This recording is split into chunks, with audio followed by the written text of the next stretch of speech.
I video called my daughter and excitedly asked her when the wedding date would be, but she stared at me blankly and then said in a mocking tone, "Oh, the wedding was yesterday. I only invited people who actually matter." In that instant, I felt as if the ground had disappeared beneath my feet. But before we continue, make sure you are already subscribed to the channel and write in the comments, where are you watching this video from? We love knowing how far our stories are reaching. There are certain moments in life that mark us like a permanent scar. For me, it was when I opened that notification on social media.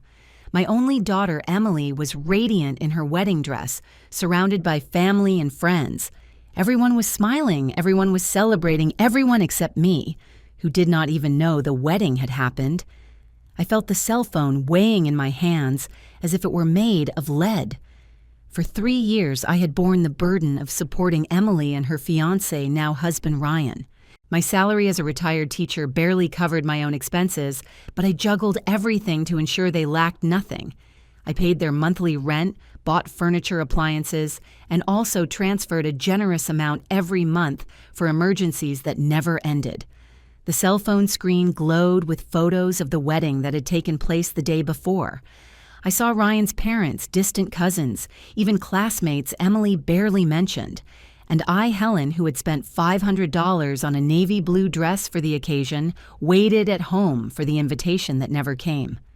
"Mom, did you call?" Emily's voice sounded indifferent when she answered my call that afternoon, as if there was nothing wrong, as if I had not just discovered through social media that my only daughter had gotten married without inviting me. "The wedding was yesterday?" I asked with a trembling voice, trying to maintain my composure. There was a pause on the other end of the line. I could hear Ryan whispering something in the background. "Oh yes, it was an intimate ceremony only for very close people." Emily replied casually, as if she were talking about the weather. People who are very close. The words burned me like acid. I, who had sacrificed my retirement, my dreams of traveling, and even my health to guarantee her comfort, was not considered close enough. "I understand." That was all I managed to say before hanging up. I walked to my bedroom and saw the new dress hanging in the closet. I had saved for 3 months to buy it, imagining how beautiful it would look in the wedding photos. Photos in which I would never appear. In the closet, I also found the box with the gift I had bought for them, a porcelain dinner set that cost me 2 months of my food budget. Beside it was the envelope with $1,000 that I had set aside as a wedding gift. Money I had withdrawn from the small reserve for medical emergencies that my late husband Charles had left. I sat on the edge of the bed looking at the picture frame with the photo of Emily as a child. That little girl with a sincere smile had transformed into a woman who saw me only as a walking bank. An icy sensation spread through my chest, replacing the initial pain. It was as if something inside me had finally awakened after years of deep sleep. I took my ledger where I meticulously recorded every penny spent on Emily and Ryan. In 3 years, the total value exceeded $30,000. Money that could have secured my peace of mind in old age was now invested in people who did not consider me important enough to be present on the most significant day of their lives. As I flipped through those pages full of numbers, something changed inside me. It was not just the pain of rejection. It was a crystal clear clarity I had never felt before. For years, I had confused love with funding. I had believed that my generosity would be rewarded with genuine affection. How naive of me. That night, I did not shed a single tear. Instead, I came up with a plan to recover not only my money, but my dignity, my life. 3 days later, my phone rang. It was Emily with that sweet voice she only used when she needed something. "Mom, we have a problem. The rent is due the day after tomorrow, and we still have not been able to gather the full amount. Can you make the transfer today?" I took a deep breath before answering. "Emily, do you know what I discovered? That I only help people really close to me." The silence on the other end of the line was so deep I could almost hear the shock in her breathing. "What do you mean by that?" Her voice was no longer sweet but sharp as a razor. "I mean people who consider me important enough to be present in the important moments of their lives. Unfortunately, it seems I do not fit into that category for you. Mom, you are being ridiculous. It was just a simple wedding. We could not invite many people. But you could invite Ryan's parents, his cousins, even that college classmate you barely mentioned. I saw the photos, Emily. Another silence this time, more loaded. Look, if that is why you are not going to help us, you are being very childish. We depend on you. Her voice oscillated between anger and panic. No, Emily. You depend on my money, and starting today, it is no longer available. I hung up the phone before she could respond. My hands were trembling, but not from fear or sadness. They trembled from the intoxicating sensation of finally saying no. The next day, I went to the bank and canceled all the automatic transfers I made to her account. The manager, Mr. Paul, who had known me for years and had been a silent witness to how my money disappeared month after month, looked at me with a mixture of surprise and approval. "Are you sure, Mrs. Helen? You have made these transfers religiously for 3 years. I am more sure of this than anything else I have done in my life, Mr. Paul." When I left the bank, I felt light as if I had left behind an invisible weight I had carried for years. For the first time, my money was completely mine. I had no financial obligations to people who saw me as a resource, not as a mother. I walked through the park where I used to take Emily as a child. I remembered that little girl with braids who ran happily and said I was the best mom in the world. At what moment did she transform into this woman who treated me like an ATM with feelings? At what moment did I start confusing love with bank transfers? Upon returning home, I found 3 cars parked on the street. I recognized Emily's, Ryan's, and a third one I had never seen before. My heart raced. They had keys to my house. I had given them to them years ago, naively believing that one day they would take care of me as I took care of them. I took a deep breath before opening the door. It was time for the first real confrontation of my new life. Upon opening the door to my own house, I found a scene I will never forget. Emily was pacing back and forth in the living room like a caged animal. Ryan was sitting on the sofa I had bought for them with his head in his hands. And a middle-aged man in an expensive suit was rummaging through my personal documents scattered on the dining table. "What is going on here?" I asked, my voice sounding firmer than I expected. The 3 looked at me as if I were the intruder. Emily was the first to speak, her voice tinged with fake concern. "Mom, thank God you arrived. We were worried. This is Dr. Miller, a specialist in geriatric mental health. We are all uneasy with your recent decisions." Geriatric mental health? Their audacity was impressive. "Let me understand," I responded calmly. "You invaded my house, you are rummaging through my personal documents, and you brought a stranger to evaluate my mental health because I decided to stop financing the lives of 2 perfectly capable adults?" "Doctor." Miller approached with a rehearsed and condescending smile. "Mrs. Helen, I am a specialist in erratic behaviors in people of your age group. Your daughter is extremely worried about your recent behavioral changes," abruptly cutting off financial support, accusing family members of exclusion social isolation. "Doctor," I interrupted him. "How old do you think I am?" He seemed bewildered. "Well, according to the file, your daughter gave me 68 years old. I am 62 years old. I am a retired university professor with a PhD in comparative literature. I have managed my own finances impeccably for 40 years. I raised my daughter alone after the death of my husband, and until last week I was financially supporting 2 perfectly healthy 30-year-old adults. Do you really think I need a mental evaluation?" Ryan finally raised his head. "Helen, you are being irrational. You canceled all transfers without prior notice. We have bills to pay, financial commitments we made counting on your support. Financial commitments based on my money," I replied. "Not on my well-being, not on my company, just on my money. And now that I decided my resources will be used for my own life, suddenly I'm a confused old woman who needs guardianship." Emily approached with that expression I knew well, half crying, half manipulation. the same one she used as a child to get an expensive toy. "Mom, we love you. You are part of our life." The wedding was just a misunderstanding. We were stressed, we did not think straight. "We can do a new ceremony just for you." A new ceremony as if the problem were the party, and not the fact that they had deliberately excluded me from their lives while depending completely on my financial support. "Emily," I said calmly, "how long do you think you can keep manipulating me? How much longer do you think I'm going to believe that your interest in me goes beyond my checkbook, Doctor?" Miller intervened again now with a folder in his hands. "Mrs. Helen, we prepared some documents that would facilitate this delicate moment. A temporary power of attorney that would allow Emily and Ryan to manage your finances while you receive the necessary emotional support." I took the folder without opening it and placed it calmly in the trash can next to the table. "The only management that is going to happen here is the three of you getting out of my house immediately. And before you leave, I want my keys back." Emily's face transformed.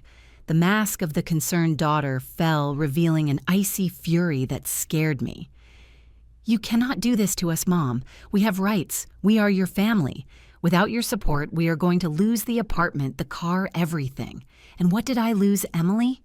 Years financing a life that clearly did not include me. A daughter who only calls me when she needs money. A son-in-law who never worked full-time because he knew his mother-in-law would pay the bills. And the most painful thing, the illusion that I was important to you." Ryan threw the keys on the table with force. "This is not going to stay like this, Helen. We have legal options. If you are making irrational decisions due to mental problems, a judge can determine that you need guardianship." His words fell like stones. It was not just a manipulative visit, it was a real legal threat.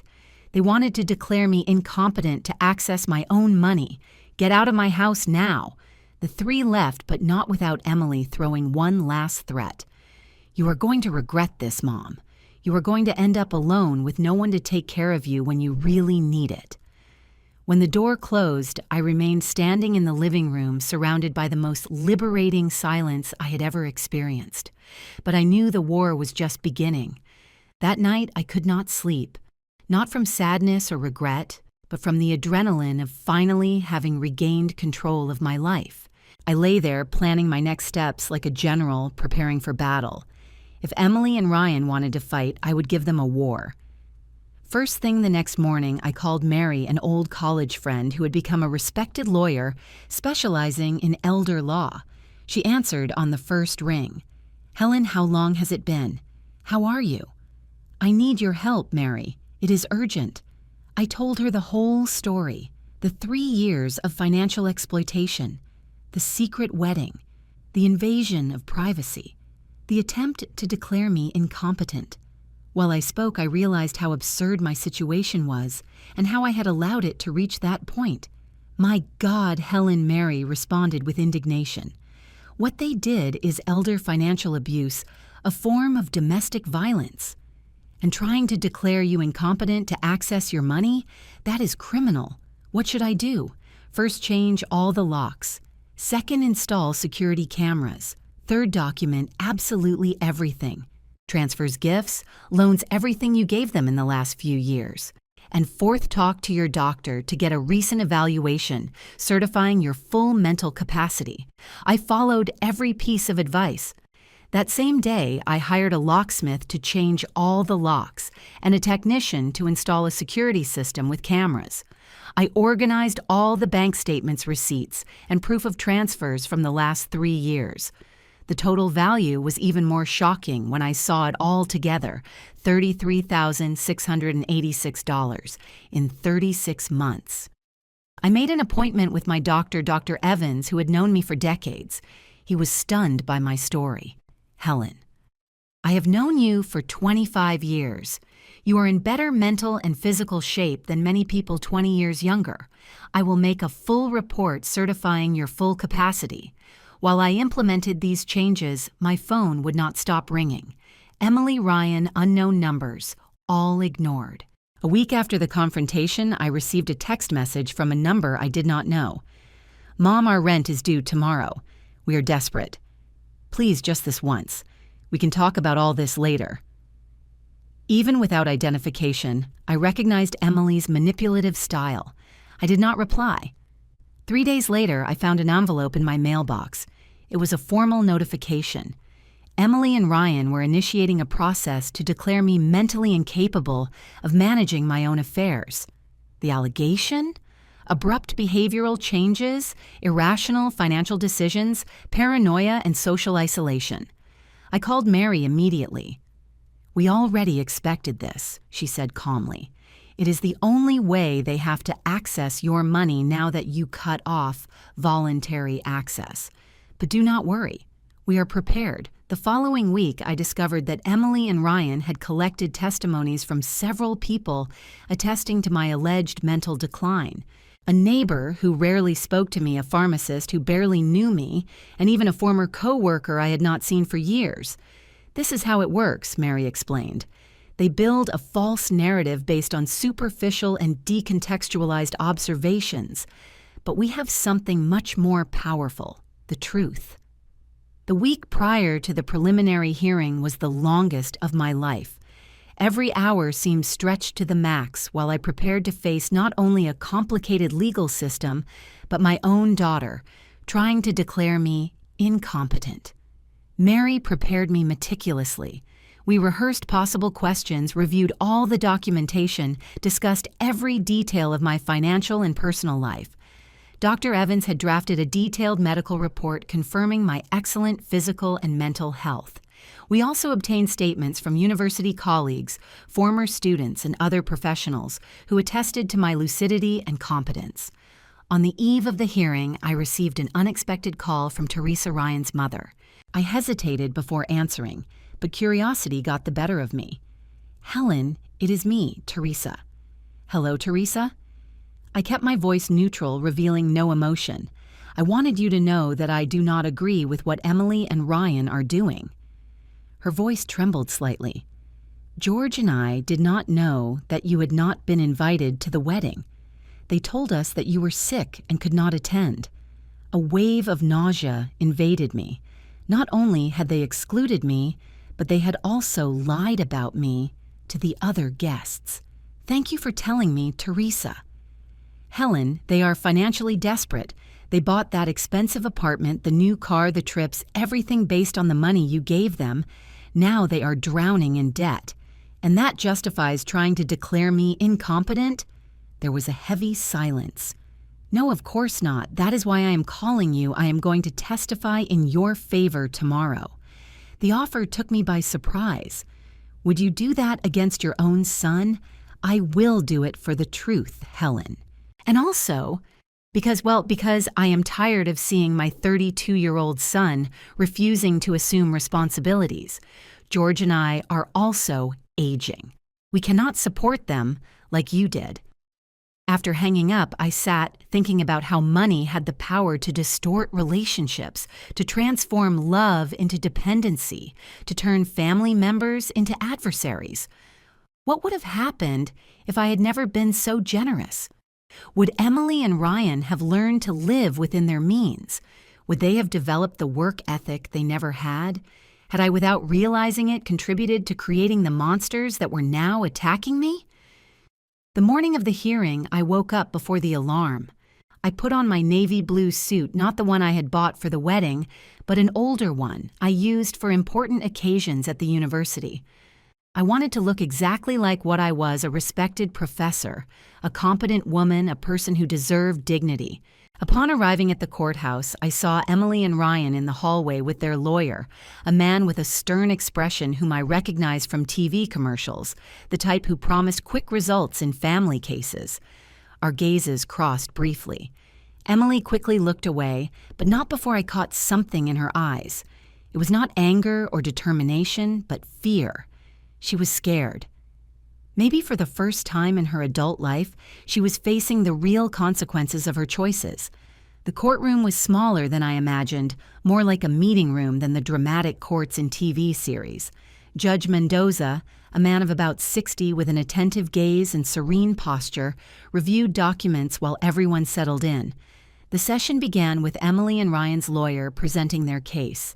Every word was carefully chosen to portray me as a confused and mentally unstable old woman. Your Honor, Mrs. Helen has demonstrated radical behavioral changes in recent months. She abruptly cut off all financial support to her only daughter without plausible justification. She installed extensive security systems in her residence due to growing paranoia. She isolated herself socially, refusing to maintain contact with close family members. These are clear indications of cognitive decline that require intervention for her own protection. While he spoke, I maintained my neutral expression, but inside I boiled with indignation. How dared they transform my self-determination into a symptom of mental illness? How dared they suggest that saying no after years of exploitation was a sign of instability? Their witnesses were called one by one. The neighbor, Mr. Perry, who claimed to have seen me talking to myself in the garden. I was dictating notes for a book I was writing. The pharmacist, who suggested I seemed confused when buying medication simply because I had questioned the price increase of a medicine. A former colleague I had not seen for 5 years, but who swore to have noticed worrying changes in my behavior. During the testimonies, I observed the judge. His eyes narrowed occasionally, his pen scribbled notes. It was impossible to decipher what he was thinking. When it was our turn, Mary stood up with the quiet confidence I had always admired in her. Your Honor, what we have here is not a case of cognitive decline, but of deliberate and systematic financial abuse. Mrs. Helen, a respected retired university professor, financially supported her adult daughter and son-in-law for 3 years, totaling more than $33,000. When she finally established healthy financial boundaries, she was excluded from important family events, including her daughter's wedding, had her house invaded without permission, and now faces the shameful attempt to be declared incompetent with the sole objective of the petitioners regaining access to her money. Then she presented my meticulous documentation, bank statements, organized chronologically receipts, text messages from Emily and Ryan asking for money, the complete medical report certifying my mental health statements from colleagues and former students about my professional and personal competence. The first witness in our favor was Dr. Evans, who spoke with the authority of someone who had known me for decades. Then came Mr. Paul, the bank manager, who described how over the years he observed with concern the systematic draining of my accounts for the benefit of Emily and Ryan. Mrs. Helen's decision to cease transfers was not impulsive or irrational, he testified. It was a solid financial decision that any consultant would recommend, considering the pattern of exploitation I observed. Then, to everyone's surprise in the room, Teresa was called as our witness. I saw Ryan's face go pale when his own mother walked to the witness stand. Mrs. Teresa, what is your relationship to the defendant? Asked the judge. I am Ryan's mother, Mrs. Helen's son-in-law, she replied with a firm voice despite her trembling hands. And why are you testifying against your own son in this case? Teresa took a deep breath. Because I believe in the truth, Your Honor, and the truth is that my son and daughter-in-law deliberately excluded Helen from their wedding while continuing to depend financially on her. They lied to me and my husband, claiming that Helen was sick and could not attend. I only discovered the truth yesterday. The silence in the room was palpable. I saw Emily whispering furiously to her lawyer, who seemed equally surprised. Furthermore, continued Teresa, I have known Helen for years. She is one of the most lucid and organized people I have met. The accusation of mental incapacity is completely unfounded and frankly shameful. When it was my turn to testify, I felt a surprising calm. I was no longer angry or hurt, just determined to defend my dignity. Mrs. Helen began, the judge. Can you explain why you decided to stop financial support to your daughter and son-in-law? I can, Your Honor. During 3 years, I provided significant financial support to Emily and Ryan, hoping it would be temporary while they established their careers. Instead, they became completely dependent. They never sought stable employment lived beyond their means and treated my money as if it were theirs by right. And what about the wedding? I discovered through social media that my daughter had gotten married without inviting me. When I questioned her, I was informed that only close people had been invited. This made me realize that for them, I was not a mother or mother-in-law, I was just a source of income. Do you believe your daughter and son-in-law are financially motivated in this process? I looked directly at Emily before answering. Our gazes met, and for a moment I saw the little girl I had once loved more than anything in the world. Yes, Your Honor. I believe they are desperate to regain access to my money. If they were really worried about my well-being, they would have included me in their lives, not just in their bank accounts. After 4 hours of testimony, Judge Mendoza announced a recess to deliberate. The minutes dragged while we waited in the hallway. Mary held my hand, occasionally transmitting silent strength.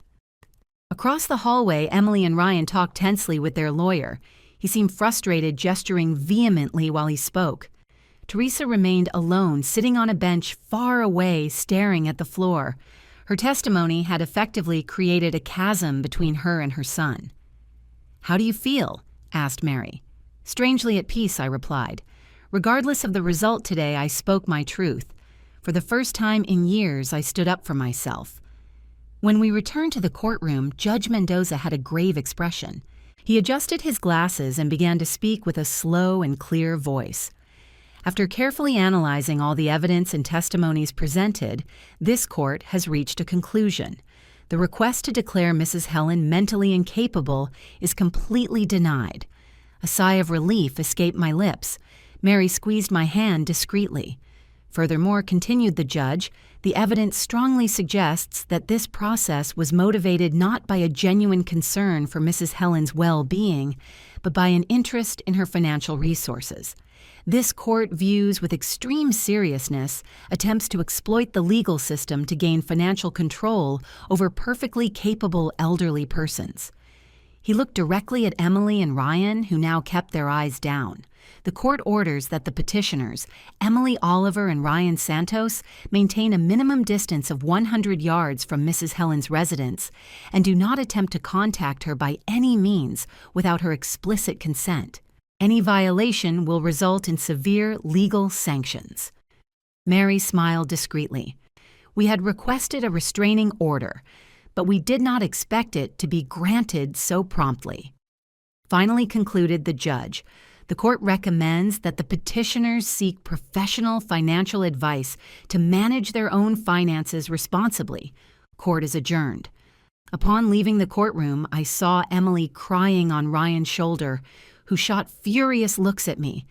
Teresa approached shyly. "Helen, I am so sorry for all this. Thank you for your testimony, Teresa. I know how difficult it must have been. It was the least I could do. You were more of a mother to Ryan in the last few years than I was myself. You financed his apartment, paid for the car, even the trip they took last year. All this while, my husband and I could barely convince him to look for a full-time job." I nodded in silence, acknowledging the shared pain of two mothers who saw their children choose paths we could not understand. Mary interrupted gently to tell me we had to go. As we walked away, I looked one last time at Emily. For a second, our gazes met, and I saw something that could have been regret, but it was too late. That night, my friend Carol, with whom I had lost contact in recent years due to always being busy with Emily's emergencies, organized a small celebration at her house. Just a few close friends, all women who, in some way, understood my journey. To Helen, toasted Carol, raising her glass, who finally discovered that the most important person she must take care of is herself. Between laughter and conversations, I realized how much I had lost by being so focused on Emily and Ryan. Neglected friendships, abandoned interests, postponed dreams, all sacrificed on the altar of the distorted motherhood I had created. "Do you know what is most ironic?" I commented while we savored dinner. During all this time, I thought I was being a good mother, that my generosity would guarantee Emily's love. I never realized that in reality I was harming her, preventing her from growing and assuming responsibilities. Irene, a retired psychologist, nodded thoughtfully. There is a fundamental difference between supporting and sustaining Helen. Supporting is giving tools for the person to grow. Sustaining is keeping them dependent. "What are you going to do now?" asked Laura, my former department colleague. The question floated in the air for a moment. What would I do? For the first time in decades, my life was completely mine. I had no financial obligations to Emily. I did not need to plan my days around her needs. The freedom was so new, it was almost scary. "I am going to live," I answered simply. "I am going to write that book I always postponed. I am going to travel. I am going to rediscover who I am beyond being a mother and provider." Upon returning home that night, I observed my garden under the moonlight. The plants had been neglected in recent months while I dealt with the emotional and legal chaos. I promised myself I would take care of them the next day, a small symbol of the care I would now dedicate to my own life. In the following weeks, I implemented significant changes. I hired a landscaper to revitalize my garden. I enrolled in a creative writing course I had always wanted to take. I started swimming 3 times a week at the community center pool. I reconnected with old friends and made new ones. Slowly, I began to rediscover who Helen was, besides Emily's mother.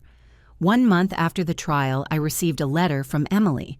My heart raced seeing her handwriting in the mailbox. For a moment, I allowed myself to dream of a sincere apology, of a genuine reconciliation.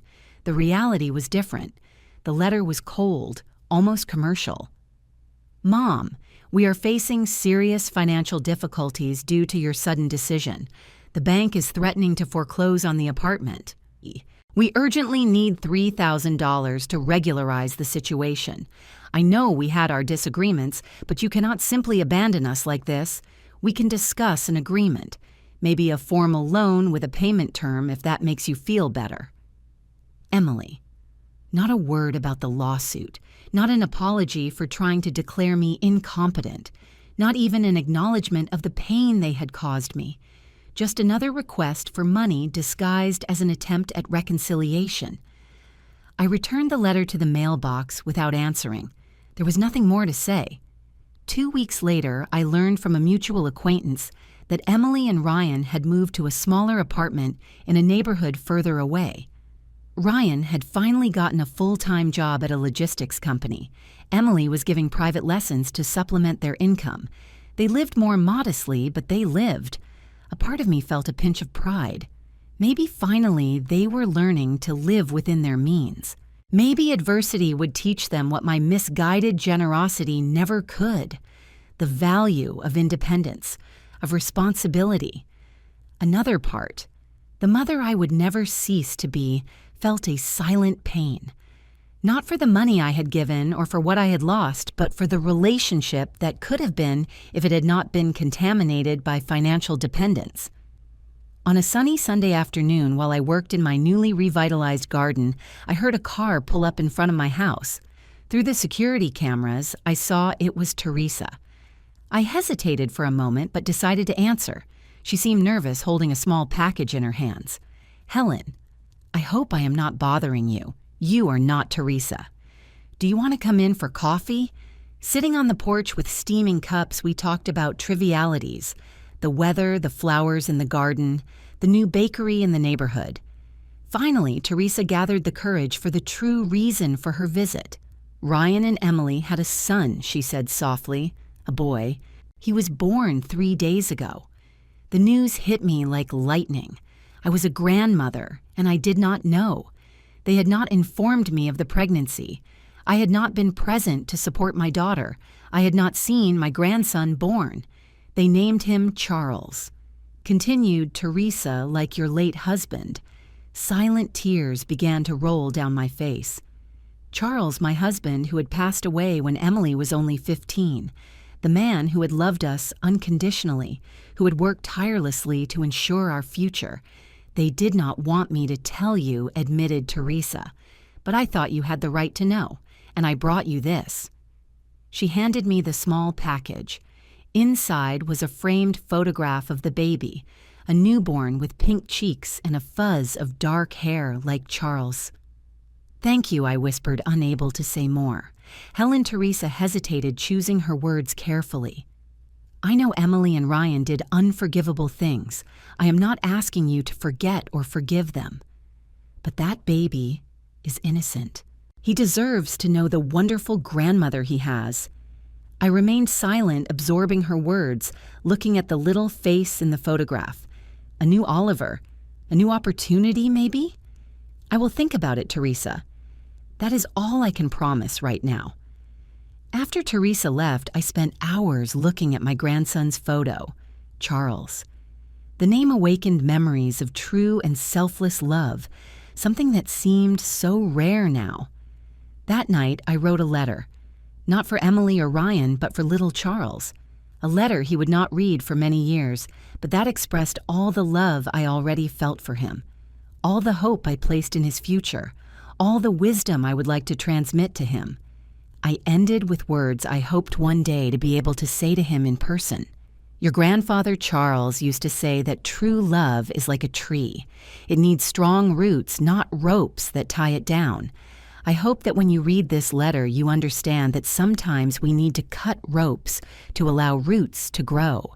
And know that whatever happens, you will always have a place in my heart. 6 months passed since I learned of little Charles' existence. 6 months of contemplation of personal growth, of reconstruction. My life had taken a completely new course, one I would never have imagined at 62. The creative writing course had evolved into a group of women writers who met weekly at my house. Women of all ages shared stories, poems, memories, fragments of lives, rich in experiences. I found there not only a creative outlet, but a community. My garden, now lush, had become a subject of admiration in the neighborhood. I began giving small workshops on sustainable gardening at the community center, another passion rediscovered after years of neglect. Carol and I planned a trip to Portugal for the next semester, the first of many. We promised each other we would use the money that for so long had been destined to maintain others to finally nourish our own dreams. It was a Wednesday afternoon while I prepared materials for my gardening workshop that the doorbell rang.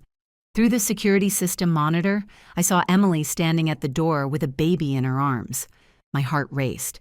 A part of me wanted to ignore the doorbell, pretend I was not home. Another part desperately yearned to see the grandson I only knew by photograph. I took a deep breath and opened the door. Emily looked different. Thinner, with pronounced dark circles, the trademark of poorly slept nights with a newborn. She wore simple clothes without the expensive accessories she previously considered essential. But the most significant change was in her eyes. The arrogant pride had been replaced by something more complex, more humble. "Mom," she said simply, "this is Charlie." The baby, now almost 7 months old, had the dark eyes of my late husband and Emily's determined chin.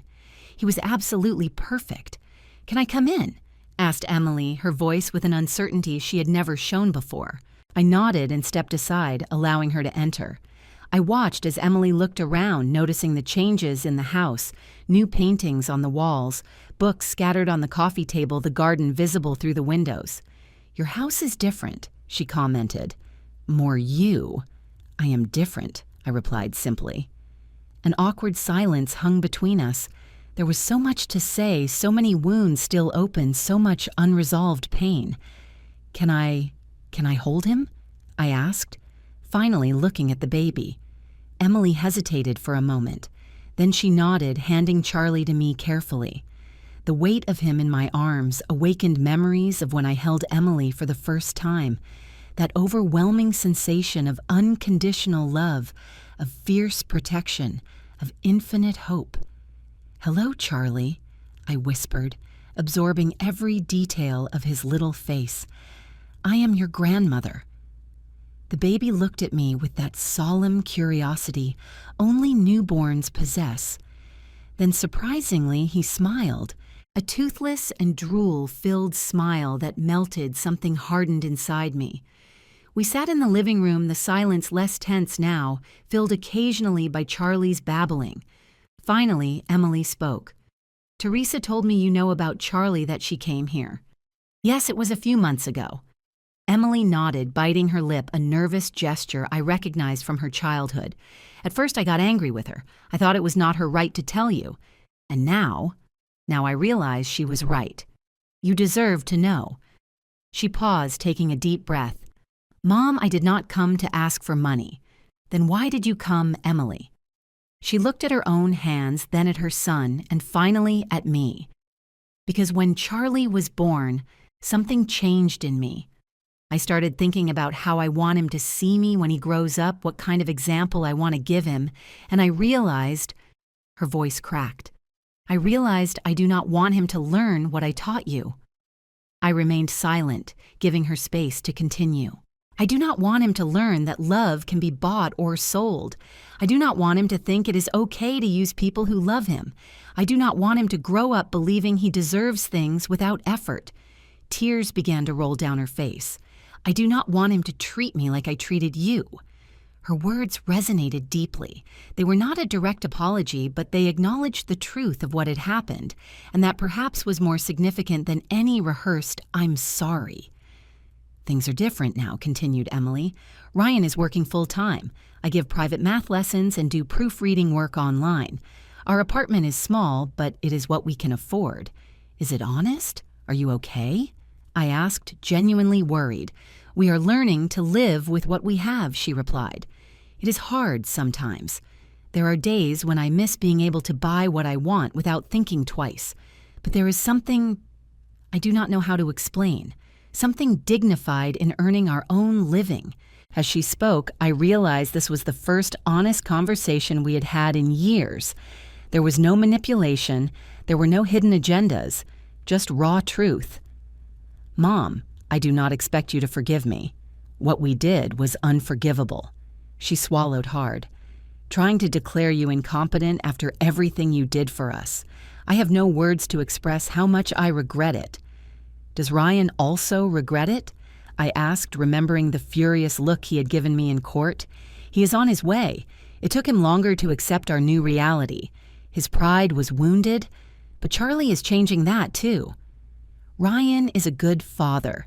He is present in a way that surprised us all. I adjusted the baby now, sleeping in my arms, watching him fight sleep, his heavy eyelids opening and closing. Why Charlie? I asked softly. Emily smiled for the first time since she arrived. Because Dad was the most upright man I have ever known. Because he worked hard and took care of us without asking for anything in return. Because he loved us truly, not for what we could give him. She paused. We hope our Charlie grows up with those values. Her answer moved me. Maybe there was hope after all, not to return to what we were before. That would be impossible. But maybe to build something new, something healthier, something based on mutual respect instead of financial dependence.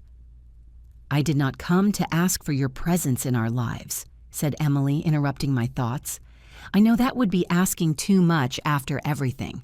I came just so you could meet your grandson and to say that when he is old enough to understand, we will tell him the truth about who you are and what we did. We will not allow him to grow up without knowing the incredible grandmother he has. I looked at the baby now, asleep in my arms, at my daughter sitting in front of me, an adult woman finally facing the consequences of her choices, and I felt something I did not expect. Not just love, which had never really disappeared, but also respect. A nascent respect for the person Emily might be becoming. I would like to get to know him better, I said finally. Maybe you can visit me occasionally so he knows who I am. The relief on Emily's face was palpable. We would love that. But Emily, I added, my voice firm. I need you to understand one thing. There will be no more financial support. No loans, no expensive gifts, no rent payments. Not because I do not love you, but precisely because I love you. She nodded, understanding completely for the first time. We would not expect it. In fact, we came with a gift for you. She took a small box from the diaper bag and handed it to me. Inside was a simple necklace with a pendant in the shape of a tree. It is not expensive, she rushed to say. We saved a little each week. I know it does not make up for everything, but it is perfect. I interrupted her, genuinely moved by the gesture. A tree symbol of roots, growth, renewal. When Emily and Charlie left that afternoon, I stayed on the porch watching them walk away. I did not know exactly what the future held for our fractured family. Reconciliation would be a long and delicate process, with relapses and advances, doubts and hopes. But for the first time in a long time, I allowed myself to believe that maybe, just maybe, we could build something new from the ashes of what we had destroyed, something with stronger and truer roots. 5 years passed since that first birthday party in my garden. Charlie is now a vibrant 7-year-old boy full of curiosity and a precocious passion for plants, something I attribute with pride to our special connection. Our relationship evolved into something I never imagined possible in the dark days after the breakup. It is not perfect. There are still moments of tension, painful memories that occasionally arise in conversations, emotional scars that probably will never disappear completely. But it is authentic in a way our previous relationship based on financial dependence never was. Emily graduated in pedagogy while working part-time, something she achieved without a penny of financial help from me. The determination and perseverance she demonstrated surprised me and filled me with a genuine pride that I shared openly with her at her graduation, a simple ceremony to which I was invited in advance and occupied a place of honor. Ryan progressed in the logistics company, being promoted to supervisor after years of consistent and reliable work. He still keeps the second job occasionally, but now more by choice than absolute necessity. They finally managed to buy a small but cozy house in a quiet family neighborhood. Nothing luxurious, but their own, conquered with years of disciplined saving and hard work. On moving day, I was invited to see the new home. I saw the pride in their eyes as they showed me every room, the modest backyard where Charlie had already chosen a corner for his garden, the simple kitchen where Emily now cooked with increasing skill. "It is small," commented Emily, a residue of her old insecurity, emerging momentarily, "but it is ours." "It is perfect," I replied with sincerity. And it was true, not for the size or luxury, but for what it represented: independence, responsibility, genuine conquest. As for me, these years brought transformations I would have never imagined possible. The collective memoir book my writing group had started was published by a small independent publisher and received with warm enthusiasm by readers who identified with our diverse journeys. Inspired by that success, I began writing my own memoirs, not just about the family drama that had defined me for so long, but about my entire trajectory. The girl who grew up in hard times, the young woman who fell in love with Charles, the teacher passionate for literature, the widow who raised a daughter alone, the woman who finally learned to value her own independence. Carol and I completed several trips: Portugal, Italy, Greece, France. Our next planned destination is Japan, an ambitious adventure we look forward to with youthful enthusiasm. In every trip, I feel more rejuvenated, more connected with the world and with myself.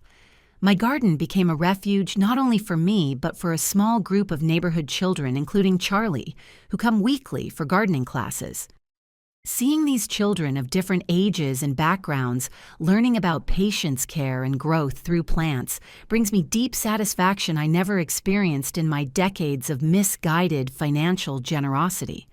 One recent afternoon, while Charlie and I were planting tulip bulbs for next spring, he asked me a question that took me by surprise. "Grandma, why did you and Mom spend so long not talking when I was a baby?" I looked at those curious eyes so similar to my late husband's and carefully considered my answer. Emily and Ryan had consulted me on how to address our complicated history with Charlie when he started asking questions. We decided together that I would always be honest, but age-appropriate. "Your mom and I had a very serious disagreement," I finally answered. "Sometimes, even people who love each other very much can hurt each other deeply, like when I fought with Michael and didn't want to be his friend," he asked, referring to a recent dispute on the playground. "Something like that, only much more complicated and painful," I explained. "Adults sometimes make big mistakes that take time to fix. But now you love each other again, right?" The simplicity of the question moved me. Yes, Charlie, we love each other again in a different way, maybe stronger than before because now we understand better how to take care of that love. He nodded, satisfied with the answer, and went back to concentrating on the bulbs we were planting. For him, it was that simple. A problem solved, love restored, family reunited. The reality, of course, was infinitely more complex. The road to our partial reconciliation had been long and bumpy, marked by occasional relapses into old patterns, moments of renewed mistrust, painful memories resurfacing in tense conversations.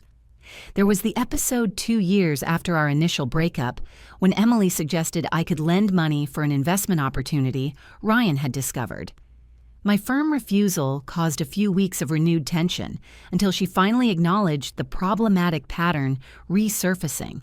There was the difficult moment when Ryan, after a promotion at work, bought an expensive watch instead of putting the extra money into savings for the house they wanted so much.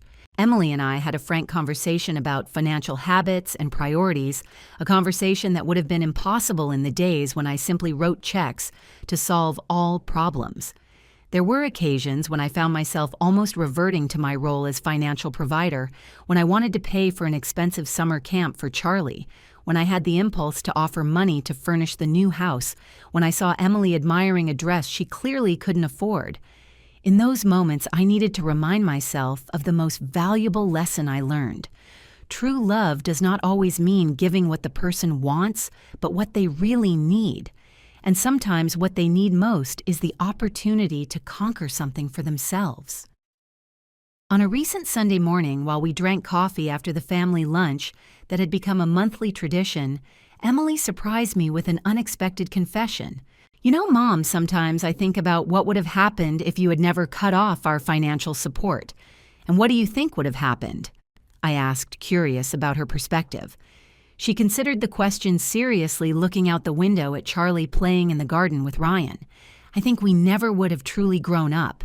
We would still be those terrible people, me manipulating you for money, Ryan never taking responsibility, both living a life based on appearances and material things. She paused. Charlie would have grown up seeing that example every day. Her honesty moved me deeply. Was it hard for you? Extremely, she admitted. The first few months were the worst. We had to sell a lot of things, move to a tiny apartment, learn to cook instead of ordering food, mend clothes instead of buying new ones. I cried with rage, many nights blaming you for our situation. And when did that change? It was not a specific moment, it was gradual. I remember a day when I made our dinner from scratch, a simple roast chicken with potatoes, and Ryan said it was delicious. I felt a pride unlike anything I had experienced. A pride in having done something useful, real, with my own hands. She smiled at the memory. After that, I started noticing more of those small moments of genuine conquest. We remained silent for a moment, watching Charlie build something elaborate with wooden blocks, while Ryan helped him patiently. Thank you, said Emily finally, for being strong enough to do what was necessary even when it hurt, for believing we could be better than we were. Her words, simple but profound, represented a form of closure I had never expected. It was not a dramatic apology or a theatrical reconciliation. It was something more substantial, genuine recognition of the growth we had shared each in our own way. Today at 67, I look at the path I have traveled and barely recognize the woman I once was, the one who confused love with money, the one who believed her value lay in what she could materially provide to others. The money that once flowed freely to Emily and Ryan is now carefully managed. Part of it goes to my own needs and pleasures, trips, books, gardening projects, small luxuries I appreciate without guilt. Another part is invested to ensure my independence in advanced old age so I never become a burden to my daughter, a cycle I refuse to perpetuate. And a part is saved for Charlie's future education, not handed directly to the parents, but invested in a fund only he can access when he is an adult. My relationship with Emily and Ryan will always remain complicated, marked by a history that cannot be erased, by wounds that, although healed, left visible marks. We did not become a picture-perfect family with constant hugs and effusive declarations of unconditional love. What we built is something more realistic, more resilient, a hard-earned mutual respect, an appreciation for each other's strengths and weaknesses, an understanding of the necessary boundaries for healthy relationships, and a shared commitment to Charlie. In my deepest reflections, I recognize that money was never really the central problem in our family history. It was just the means through which deeper patterns manifested emotional dependency, external validation, distorted values, uncommunicated expectations. By cutting the financial flow, I was not only protecting my resources, I was creating space for all of us to face those fundamental issues that money had masked for so long. Sitting in my garden on this sunny afternoon watching Charlie with his friends from the gardening class, I feel a peace I never imagined possible in the dark days after discovering my exclusion from the wedding. It is not a perfect or complete peace. I still carry scars. I still have moments of doubt. I still wonder occasionally if I could have done things differently. But it is an authentic peace, rooted in the truth of who I am and what I learned. That true love has no price, that dignity cannot be bought or sold, that sometimes the greatest gift we can give someone is the opportunity to find their own strength. My name is Helen.